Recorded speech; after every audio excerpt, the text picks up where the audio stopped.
Buenos días, el día de hoy les vamos a presentar nuestro proyecto, bueno, nuestro trabajo. El nombre del artículo se llama Analysis of the Aquaponic System Sustainability via System Dynamics Modeling. Sigue. Aquí pueden encontrar la cita del artículo. Sigue.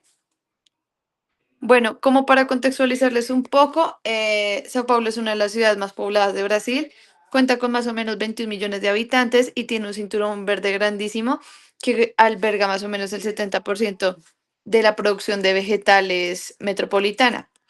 El problema es que la expansión urbana que ha tenido Sao Paulo con el paso de los años ha ido destruyendo este cinturón verde del que les hablo y pues básicamente hay menos espacio para producir alimentos de manera tradicional. Entonces la pregunta que se hicieron los autores es cómo seguir produciendo alimentos sosteniblemente con menos tierra. Entonces acá se les ocurrió la acuaponía, básicamente es una solución viable para ellos ya que esta produce peces y vegetales al mismo tiempo, pero en poco espacio. Además recicla el 98% del agua y emite menos carbono que otros métodos. Pero pues a pesar de esto en Brasil no existe ningún tipo de política pública que apoye esta técnica y tampoco hay certificaciones de los productos, no hay como tal eh, incentivos que fomenten este tipo de producción. Entre los agricultores y los familiares pues no adoptan estas técnicas porque pues no las conocen. Entonces los autores proponen usar el modelado de dinámica de sistemas para cuantificar los beneficios reales de la acuaponía bajo el enfoque de NexoFuel, Food, Energy y Water. Y pues la idea es que si demuestran esto matemáticamente, pues los beneficios, o sea, los beneficios de este sistema, pues esto les puede servir de base para crear políticas públicas que lo apoyen.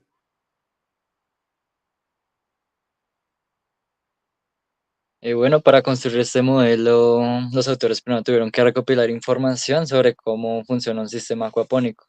Y pues esto es muy importante en dinámica de sistemas porque la calidad del modelo depende mucho de la calidad de los datos que se utilicen o se vayan a utilizar.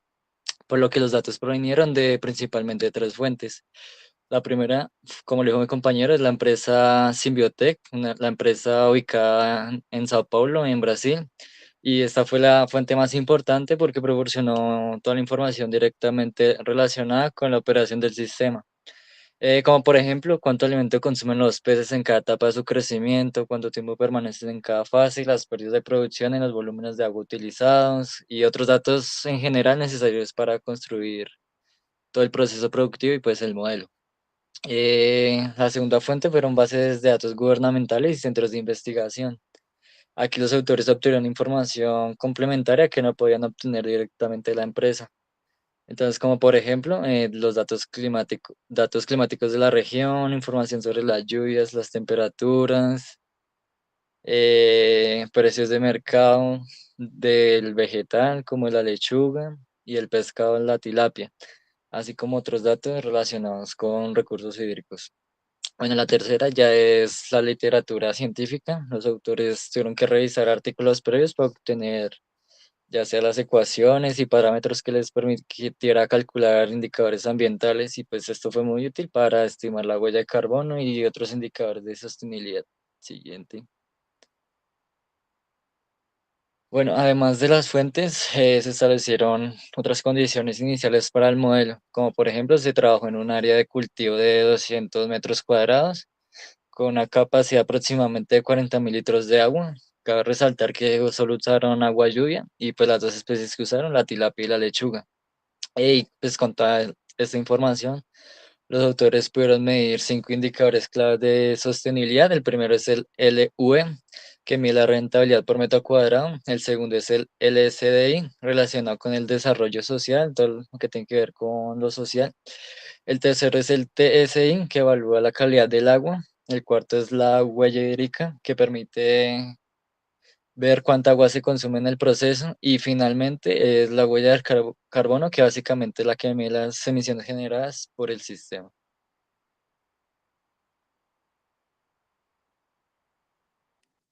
Bueno, con respecto al modelado de dinámica de sistemas, básicamente se utiliza esta metodología ya que es una metodología que sirve para analizar sistemas complejos que cambian con el tiempo. Entonces, la ventaja que hay frente a otro tipo de métodos es que esta permite capturar los bucles de retroalimentación.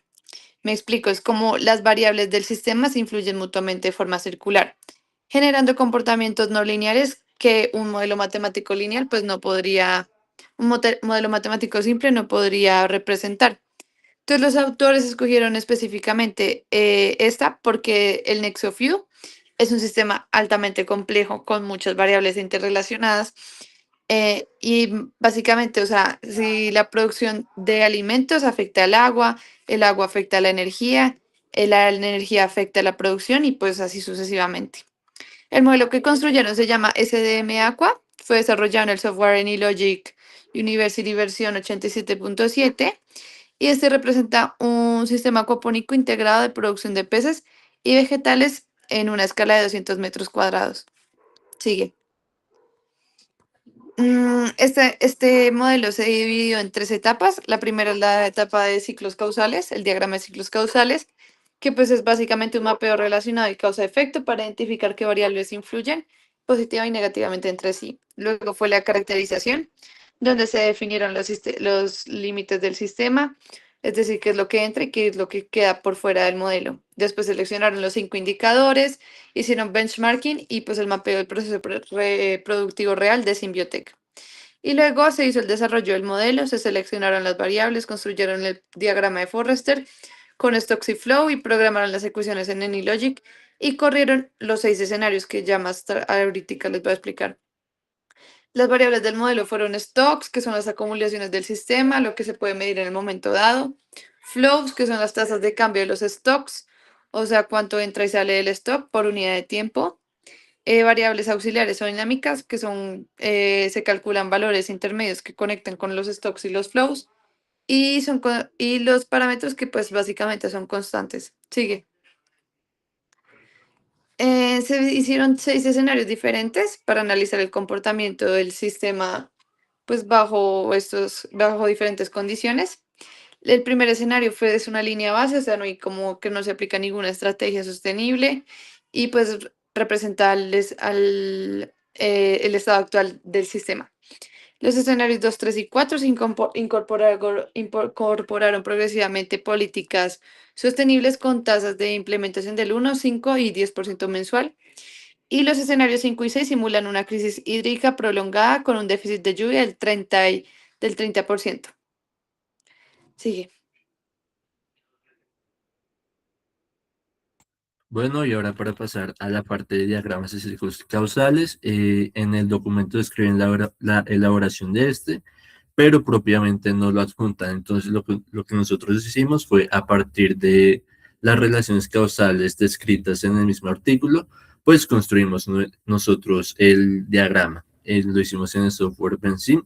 Y bueno, antes de entrar a la parte de los bucles, es importante identificar cuáles son los tipos de variables, los stocks, como dijo mi compañera, que son acumuladores que cambian con el tiempo, donde podemos encontrar como las ganancias por el uso de tierra, el índice de desarrollo social, la huella de carbono o la huella hídrica. Segundo, los flows, que son flujos que alimentan o drenan estos mismos stocks, como serían las ventas, la producción de peces y vegetales, las emisiones de carbono, etcétera. Y finalmente los delays que encontramos, que por ejemplo podría ser el tiempo que tarda en verse reflejadas las políticas en la comunidad o cuánto tiempo se demoran las bacterias en transformar el amonio en nutrientes. Ahora sí, pues para describir brevemente algunos de los bucles que encontramos, los bucles de refuerzo encontramos, por ejemplo, en el primer bucle, que lo denominamos el apoyo comunitario, que, bueno, cuando sube el índice de agricultura apoyada por la comunidad, sube el precio de venta directo al productor y eso hace que suban las ventas. Eso hace que mejoren las ganancias por uso de tierra, aumenta el ingreso por uso de propiedad y eso mejora el índice de desarrollo social de la tierra y esto nuevamente refuerza el índice de agricultura apoyada por la comunidad. Y en cuanto a los bucles de balance, pues encontramos el control del fósforo que regula la eutrofización del agua, pues activando estrategias de reducción cuando el índice trófico está alto, ¿sí? O la reutilización del agua mediante, bueno, que regula la huella hídrica mediante el reuso de agua de lluvia, o la energía renovable que reduce las emisiones de carbono, desplazando la energía convencional cuando las emisiones suben.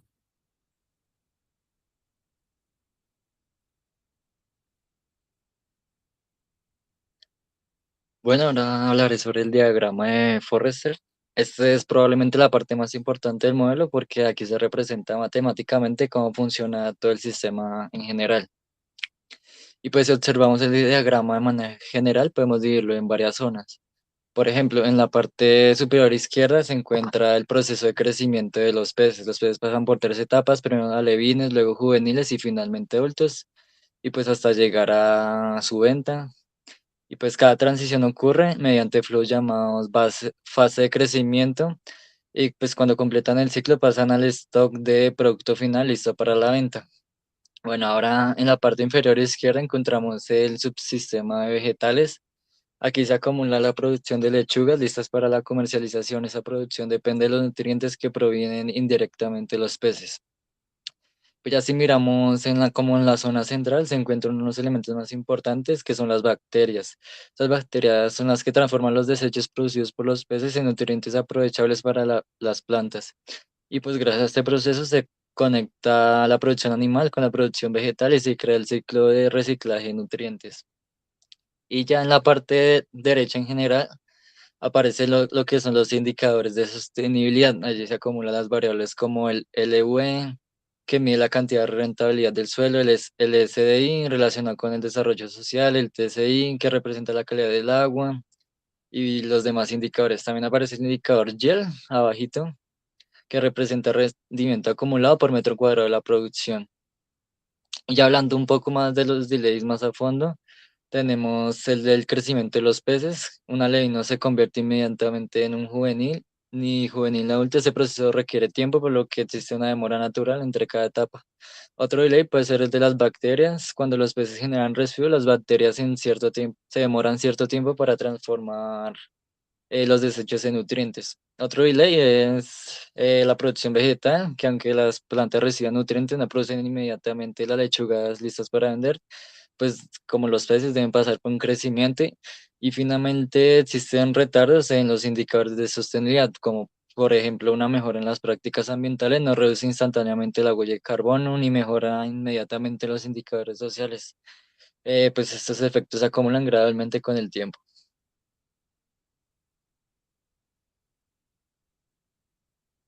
Bueno, ya una vez construido el modelo, los autores, primero que todo, tuvieron que comprobar que representara adecuadamente la realidad. Para ello realizaron varios tipos de validación. Primero, realizaron una validación de estructura. Esto significa verificar que las relaciones causales, los excesos, los flujos y las ecuaciones fueran coherentes con el funcionamiento del sistema en general. Después realizaron la calibración de parámetros. Esto significa que pues, todos los valores que utilizaban en el modelo provienen de fuentes que son reales, principalmente de la empresa Symbiotech y pues, de las bases del gobierno, lo que reduce el riesgo de utilizar supuestos datos que en realidad no son ciertos. La tercera etapa fue la prueba de comportamiento. Aquí compararon los resultados del escenario base con el comportamiento real conocido del sistema productivo. Si las tendencias acumuladas se parecían a las observadas en realidad, se considera que el modelo tenía un comportamiento válido. Bueno, otra validación que hicieron fue realizar un análisis de sensibilidad. En esta prueba modificaron parámetros importantes como los niveles de implementación de las políticas sostenibles y los escenarios de crisis hídrica para observar qué tan sensible era el modelo frente a esos cambios. Y finalmente aplicaron una validación estadística utilizando ANOVA con un nivel de confianza del 95% y el software R. Pues esto permitió verificar que las diferencias observadas entre los escenarios fueran estadísticamente significativas y no producidas al azar.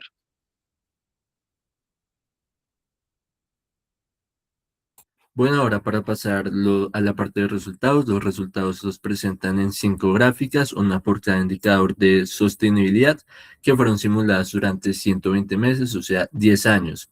Cada gráfica pues compara los 6 escenarios. Ya sabemos que las líneas horizontales representan Bueno, los niveles, empezando desde el nivel A, que es el más pésimo, hasta el nivel E, que es el óptimo. Bueno, empecemos por la gráfica de ganancias por uso de tierra, que sin ninguna política el sistema se queda estancado en el nivel A durante todo el periodo y con ganancias insuficientes. Cuando se activa la agricultura apoyada por la comunidad, el sistema sube a un nivel BC, que sería lo neutro. Acá hicieron una relación de que no importa de qué tan agresiva sea la implementación, ya sea el 1% o 10%, que los tres escenarios se sobreponen estadísticamente. Entonces, es independiente de qué tan agresiva sea la política. Segundo, el índice de desarrollo social de la Tierra muestra una mejora progresiva y clara con las políticas. Los escenarios de mayor implementación llegaron a nivel C neutro, pero a partir del mes 20, estos ya se sobreponen y nunca se supera la neutralidad. Ahora pasando al resultado más positivo, que es el de la gráfica 3, que describe el índice de estado trófico del agua. El sistema acuapónico se ubica en el nivel E, o sea, el absoluto óptimo, incluso cuando no hay política sostenible. Esto demuestra que la acuaponía no compromete la calidad del agua, ya que pues recircula 98% del agua. La huella hídrica se mantiene consistente entre los niveles C y D durante todo el periodo, incluso sin la reutilización de agua lluvia. La eficiencia hídrica no viene de la política, sino del mismo diseño del sistema. Y finalmente la huella de carbono en el escenario con base de electricidad normal. Las emisiones caen a un nivel C, casi neutro, y con la implementación de energías renovables, los escenarios 3 y 4 llegan a emisiones de prácticamente cero, alcanzando el nivel E, que es el estado máximo. Bueno, ahora hablando de los efectos contraintuitivos, o sea, qué pasó en el sistema que nadie se esperaba y por qué. Lo primero que se esperaba era que el pago por servicios ambientales subiera significativamente las ganancias. En realidad lo que pasó es que el PES tuvo un efecto marginal casi invisible sobre el LUE. ¿Por qué? Porque el monto del PES son muy pequeños para la escala familiar y pues el verdadero motor de ganancias es el CSI, o sea, el bucle R1, no los subsidios externos. El segundo efecto fue que se esperaba mayor tasa de CSI, que a mayor tasa de CSI mayor beneficio proporcional, pero en realidad los escenarios 2, 3 y 4 se superponen desde el mes 20 sin ninguna diferencia estadística. ¿Y por qué? Pues porque el mercado local tiene capacidad de absorciones limitadas y los bucles de balances B1 y B2 imponen un techo natural al sistema. Y la tercera fue que se esperaba un déficit de lluvia del 30%, que fuera esto devastador para el sistema, pero en realidad el TSI se deteriora, pero se mantiene en rangos aceptables, o sea, el sistema no colapsa. ¿Y por qué? Pues porque la acuaponía ya, como sabían, recircula el agua 98% y pues el biofiltro bacteriano regula los nutrientes, entonces desacoplando el sistema del estrés externo. Sigue. Y ya como tal, en los aprendizajes, tuvimos aprendizajes sobre la dinámica de sistemas. Aprendimos cómo la ADS enseña que las variables no existen de forma aislada, sino interconectadas a través de los bucles. Aprendimos un poco más sobre el tema de los stocks y los flows, que los stocks no cambian instantáneamente. Y pues esto explica por qué las políticas se demoran en responder. Y los bucles explican el comportamiento, los efectos contraintuitivos no son sorpresas aleatorias, que son más bien consecuencias lógicas de la estructura de los bucles. Y con el tema de la acuaponía y la sostenibilidad, sabemos que un sistema puede ser óptimo en calidad de agua y apenas neutral en el tema de desarrollo social. Entonces, el Nextgeo View obliga a evaluar todas las dimensiones instantáneamente. Y pues con el tema de las políticas públicas versus la tecnología, pues nos damos cuenta que en realidad es casi imposible intervenir en temas de, por ejemplo, cosas sostenibles sin la política. O sea, básicamente todo es político. Y ya aquí están las contribuciones. Muchas gracias.